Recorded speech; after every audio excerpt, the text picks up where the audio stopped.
Well, Donald Trump spoke about the situation in the Middle East early today. Let's just listen to what he said. Israel is doing very well, as you probably noticed, and I gave Iran 60 days, and they said no, and the 61st you saw what happened.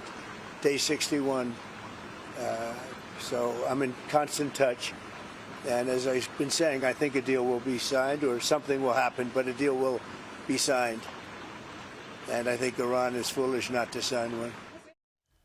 As you say, the president has been pretty consistent in his messaging. He does have the issue back home, though, as many Americans do not want to see America get directly involved. However, others would support him doing so, as it's, of course, defending the West. But let's talk about the conflict between Israel and Iran. Israel has delivered a decisive blow to Iran's nuclear weapons program. But how much longer does it need to really make significant, meaningful damage to Iran's nuclear and missile capabilities?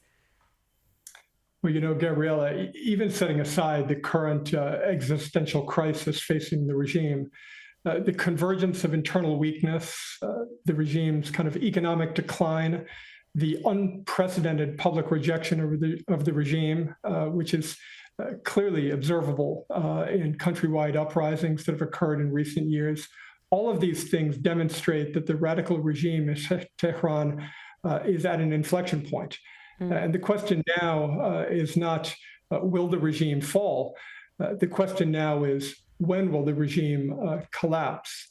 The chants on the Iranian street that reject both the Shah and the supreme leader clearly signal that this restive population is simply no longer willing to live under authoritarianism in any form. And now, Gabriella, we're hearing reports that Iranian officials are fleeing the country on private aircrafts, private jets. Perhaps the mullahs are looking for a safe haven in Russia or another rogue state. It's very clear to me and many Iran policy analysts in the United States that this regime is on its heels. But while the focus over the past several days has been on the vulnerabilities of the Iranian regime, and rightly so, and the loss of IRGC commanders and control centers, it's really important that we not lose sight of the most critical issue that could lead to change in Iran, and that is the democratic aspirations of the Iranian people. We've exposed the nature of this regime. It has been exposed. We know all too well their terror plots and the nuclear deception and the brutal crackdowns. But now we need to turn our attention to focusing on a solution.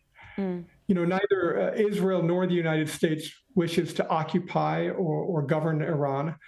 And toppling the regime and rebuilding a democratic state that's at peace with the world is ultimately a project for the Iranian people.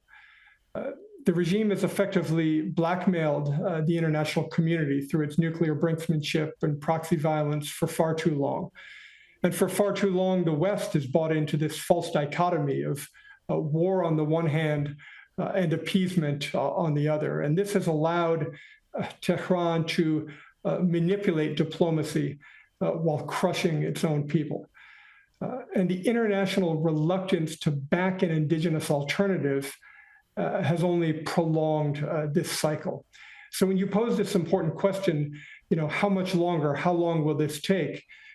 The question really becomes, how quickly can we mobilize the Iranian people to take back their country? And as I said, I believe they're prepared to take to the street, and I believe they are well situated to push for regime change from within. What kind of Iran do you see emerging, and how would that reshape the region? Well, the type of Iran that I see emerging is as a democratic state.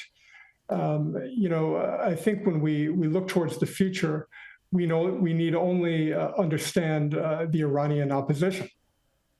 The Iranian opposition is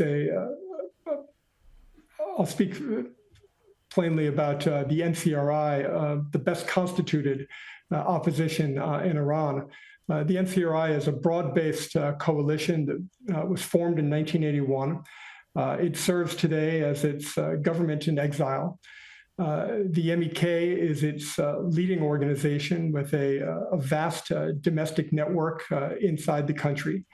Their longstanding commitment is to secularism and democracy and gender equality and a non-nuclear Iran. And this makes them, from my perspective and many in the United States, the only serious alternative to the current ruling regime. They are very active inside Iran in terms of mobilizing the population and confronting the IRGC and breaking down the wall of fear and organizing for the next anti-regime uprising. They serve as a decentralized but highly coordinated movement that is really capable of shaking the regime's foundations. You know, I think what makes them particularly frightening to the regime in Tehran is that they have a 10-point plan, a 10-point plan that has been remarkably consistent for some time. A 10-point plan that, as I said, puts an emphasis on a country that ultimately upholds human rights and is at peace with regional powers and is at peace with the West. And so when I look towards the future and I think about what this country can become, I look at not just the voice, the democratic aspirations of the Iranian people, but the principles embodied by the Iranian resistance, and in particular, the National Council of Resistance of Iran. Ivan Sascha Sheehan, thank you so much for joining us on Power Hour. Really appreciate your insights and analysis. It's a pleasure. Thank you, Gabriella.